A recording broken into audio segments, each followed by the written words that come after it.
सबसे पहले मैं आज योगेश्वर भगवान श्री कृष्ण के श्री चरणों में कोटि से वंदन करते हुए, किसान कर्म का देवता होता है और भगवान श्री कृष्ण को कर्मयोगी कहा जाता है। कर्म की इस देवता को अपनी भावांजलि और भावों की आहुति देते हुए अपनी वाणी को आपके समझ प्रस्तुत करता हूँ। आज 25 फरवरी है और 25 फरवरी के दिन भारतीय पशुपालक संघ का स्थापना दिवस मनाया जाता है। और जब भारतीय पशुपालक संघ की परिकल्पना किया विजय बहादुर जी ने, तो इसकी तिथि कुछ और इन्होंने निर्धारित किया था। शायद फरवरी की ही कोई तिथि थी, 11 फरवरी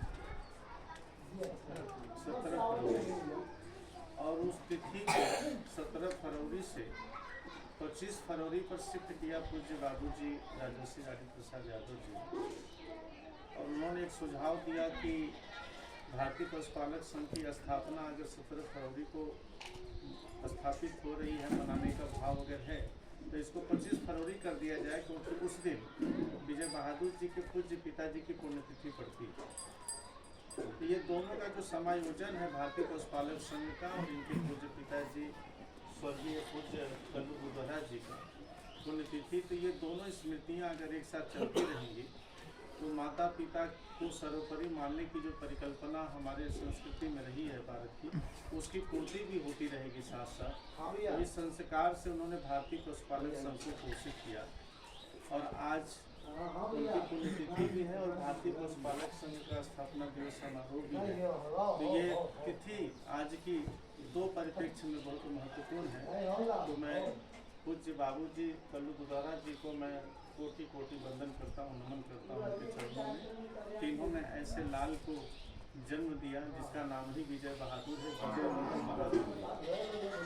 तो उसी परिकल्पना के तहत जैसे कहते हैं कि कलयुग में नाम ही आधार होता है, तो अपने नाम का जो आधार है, जो महात्मा है, उसको लेकर के अपने कर्म के साथ चल रहे हैं।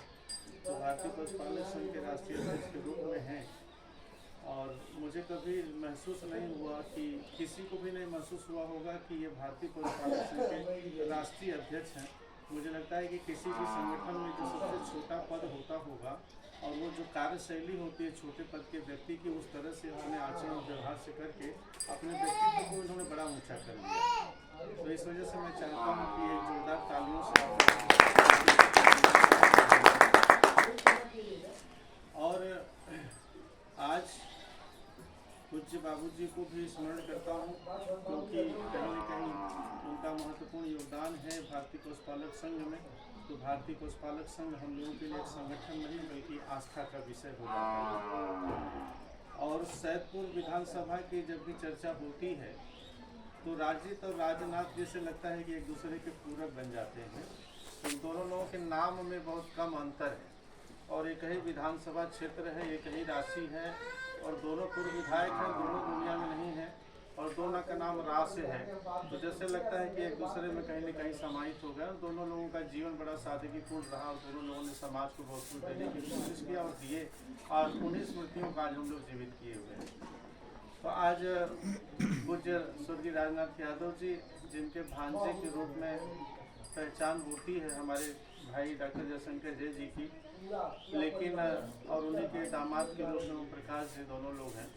तो एक तो ओम है और एक जय है, तो ओम की जय काशी में नहीं होगी तो कहाँ होगी। लेकिन दोनों लोग यहाँ उपस्थित हैं और ये भी परम सौभाग्य का विषय है।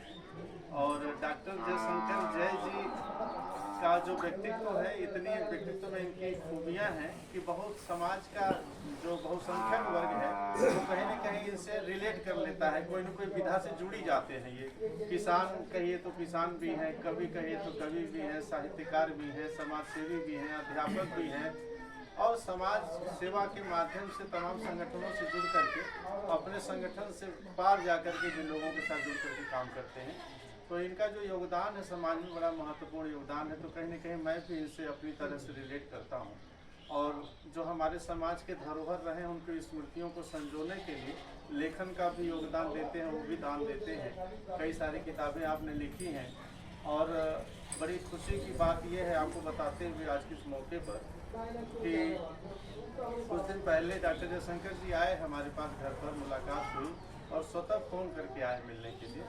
और इन्होंने इच्छा जाहिर की कि पूज्य बाबूजी राजर्षि राजेंद्र प्रसाद यादव जी अपने जीवन काल में उनकी की इच्छा थी कि हमारे ऊपर भी किताब लिखी जाए, तो वो उन्होंने हमसे अपनी भावना व्यक्त किया था, ऐसा जयशंकर जी ने बताया। और उस भाव को उन्होंने अपने हृदय में पोषित किया हुआ है और आपको बताते हुए मुझे खुशी हो रही है और आपको भी अच्छा लगेगा कि उस काम को उन्होंने शुरू कर दिया और उनके ऊपर भी किताब लिखी।